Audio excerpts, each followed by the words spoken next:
नमस्कार। जिनका भी डॉक्यूमेंट वेरिफिकेशन हो चुका है, यकीनन उनका हर एक दिन फाइनल मेरिट लिस्ट के इंतजार में गुजर रहा होगा। मन में यही सवाल होगा कि अब आगे क्या होगा और भाई इसमें इतना टाइम लग क्यों रहा है। तो चलिए आज इस पूरी प्रक्रिया को एकदम आसान भाषा में समझते हैं। ये वो सबसे बड़ा सवाल है जिसका जवाब आज हर कोई जानना चाहता है। और हम यहाँ किसी अफवाह पर नहीं, बल्कि जो ऑफिशियल प्रोसेस है उसके आधार पर इसका जवाब ढूंढेंगे। देखिए, सबसे पहले तो ये समझना होगा कि ये कोई छोटी मोटी भर्ती नहीं है। हम बात कर रहे हैं 53,750 से भी ज्यादा पदों की। और यही वो बड़ी वजह है जो इस पूरे प्रोसेस को इतना मुश्किल बनाती है और इसी वजह से इसमें इतनी देर भी लग रही है। अब आते हैं उस सवाल पर जो बार बार मन में आता है, क्या बोर्ड उन लोगों का रिजल्ट पहले जारी नहीं कर सकता जिनका सब कुछ क्लियर है? मतलब जैसे सामान्य उम्मीदवारों का रिजल्ट दिव्यांग उम्मीदवारों से पहले क्यों नहीं आ सकता, जिनका वेरिफिकेशन अभी चल ही रहा है? हाँ, तो कई लोगों को लगता है कि अगर रिजल्ट को अलग अलग बैच में निकाला जाए तो प्रोसेस थोड़ा तेज हो जाएगा। पर क्या ये सच में हो सकता है? तो इस सवाल का एक सीधा और सपाट जवाब है नहीं।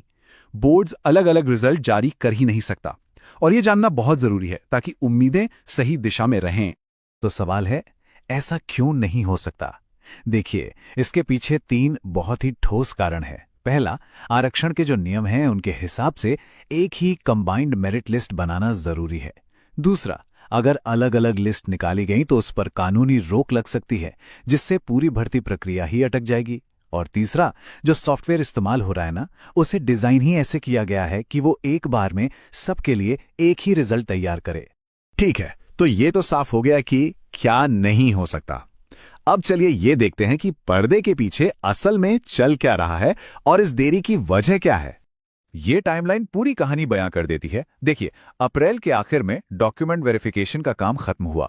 11 मई तक सारा का सारा डेटा सिलेक्शन बोर्ड को सौंप दिया गया और अभी यानी जून के बीच तक बोर्ड उस पूरे डेटा को दोबारा से चेक कर रहा है।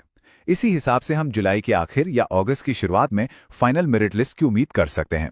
याद रखिए, ये 53,000 से ज्यादा लोगों का डेटा है, तो हर स्टेप पर बहुत ज्यादा सावधानी बरतनी पड़ती है।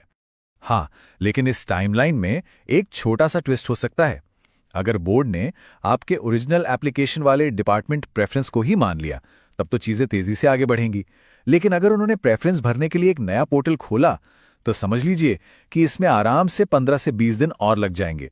तो एक और सवाल मन में आता है, क्या मेडिकल जांच जैसे धीमे प्रोसेस की वजह से ये टाइमलाइन और भी आगे खिसक सकती है? चलिए अब बोर्ड की उस स्ट्रैटेजी को समझते हैं जो ये पक्का करने के लिए बनाई गई है कि देरी ज्यादा ना हो। और यहीं पर एंट्री होती है प्रोविजनल रिजल्ट की। ये बोर्ड का एक बहुत ही स्मार्ट तरीका है। वो कुछ लोगों के पेंडिंग केस की वजह से पूरी की पूरी लिस्ट को नहीं रोकते। इसका सीधा सा मतलब है, आपका सिलेक्शन तो हो गया है, लेकिन आपकी फाइनल ज्वाइनिंग तब होगी जब आपके सारे डॉक्यूमेंट्स और मेडिकल को फाइनल मंजूरी मिल जाएगी। तो सबसे जरूरी बात यह है कि मेरिट लिस्ट में नाम आना और नौकरी ज्वाइन करना, ये 2 अलग अलग चीजें हैं। रिजल्ट घोषित करने के लिए 100% मेडिकल क्लियरेंस की जरूरत नहीं होती, लेकिन हाँ, ज्वाइनिंग के लिए ये जरूरी है। बोर्ड मेडिकल प्रोसेस को चलाते हुए भी रिजल्ट घोषित कर सकता है। और ये स्लाइड बोर्ड के पूरे प्लान को बहुत अच्छे से समझा रही है। देखिए, वो हर मुश्किल से कैसे निपट रहे हैं। मेडिकल जांच में देरी की समस्या, उसे जिला लेवल पर बांट दिया जाएगा। डॉक्यूमेंट्स पेंडिंग है, उनके लिए प्रोविजनल कैटेगरी का इस्तेमाल होगा। और बाहरी दबाव, जैसे ही 90 से 95% डेटा क्लियर हो जाएगा, वो रिजल्ट जारी कर देंगे और बाकियों के लिए सीटें रिजर्व रख लेंगे।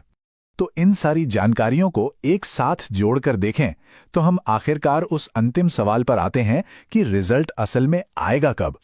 तो निचोड़ ये है कि बोर्ड का सिस्टम पूरी तरह तैयार है और सारे प्रोसेस को ध्यान में रखते हुए आप जुलाई के आखिर या फिर अगस्त के पहले 2 हफ्तों में रिजल्ट की घोषणा की उम्मीद कर सकते हैं। ये लगभग तय है। और यही एक बात है जो इस लंबे इंतजार को मीठा बना देती है। अगर रिजल्ट इस टाइम पर आ जाता है तो सितंबर या अक्टूबर तक पहली सैलरी स्लिप हाथ में हो सकती है। तो मंजिल अब ज्यादा दूर नहीं है। बोर्ड तो अपना काम कर ही रहा है, अब आपकी बारी है। ये पक्का कर लीजिए कि आपके सभी दस्तावेज एकदम तैयार हैं, क्योंकि जब लिस्ट में आपका नाम आएगा तो आप नहीं चाहेंगे कि आपकी तरफ से कोई भी देरी हो। तो तैयार रहिए।